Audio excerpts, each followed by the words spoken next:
সারা দেশেই ক্রমেই যেন রাজত্ব গেড়ে বসতে শুরু করেছে বিষধর সাপ রাসেল ভাইপার। কিছুদিন আগে এই সাপের বিচরণ শুধু চরাঞ্চলে থাকলেও এখন লোকালয়েও দেখা মিলছে, ফলে এলাকা জুড়ে আতঙ্ক বিরাজ করছে।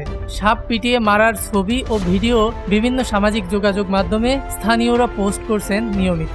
বরেন্দ্র এলাকা ছেড়ে বরিশাল, পটুয়াখালী, চাঁদপুর, দিনাজপুর, মাদারীপুর এবং ফরিদপুর এমনকি ঢাকা সহ আশপাশেও খোঁজ মিলছে এই সাপটির।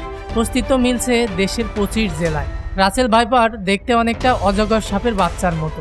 ছোট ও সরু লেজের সরীসৃপটি দৈর্ঘ্যে 3 থেকে 5 ফুট পর্যন্ত হয়ে থাকে। মাথা চ্যাপ্টা ত্রিভুজ আকার এবং ঘাড় থেকে আলাদা।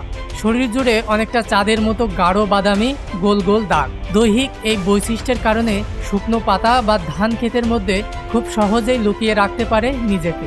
গবেষণায় উঠে আসে এই প্রজাতির সাপের সবচেয়ে বেশি উপস্থিতি ছিল রাজশাহী ও চাঁপাইনবাবগঞ্জ জেলায়।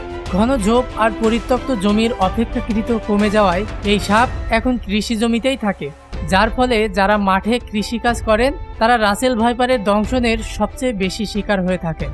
এই প্রজাতির সাপের কামড়ে বেশ কিছুক্ষণ পরই দংশিত স্থানে তীব্র ব্যথা অনুভূত হয়।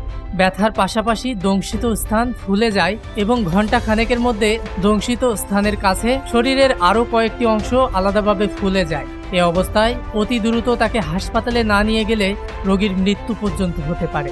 বিশ্ব স্বাস্থ্য সংস্থার 2018 সালের তথ্য অনুযায়ী বিশ্বের প্রতি বছরে প্রায় 54 লাখ মানুষ সাপের দংশনে দংশিত হয়, যার মধ্যে প্রতি বছর অন্তত 1 লাখ মানুষ মারা যায়। আর সাপের দংশনে আহত হয়ে বছরে প্রায় 4 লাখ মানুষের অঙ্গ ক্ষতিগ্রস্ত হয় অথবা পঙ্গুত্ব বরণ করেন। সাপ দংশন করলে দ্রুত হাসপাতালে যাওয়া উচিত। ওঝার বাড়িতে গিয়ে অনেকে সময় নষ্ট করেন।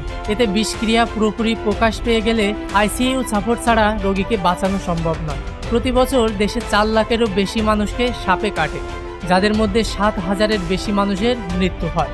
সুতরাং সকলে সাবধান থাকুন, সতর্ক থাকুন। ডেস্ক নিউজ, দৈনিক রানা।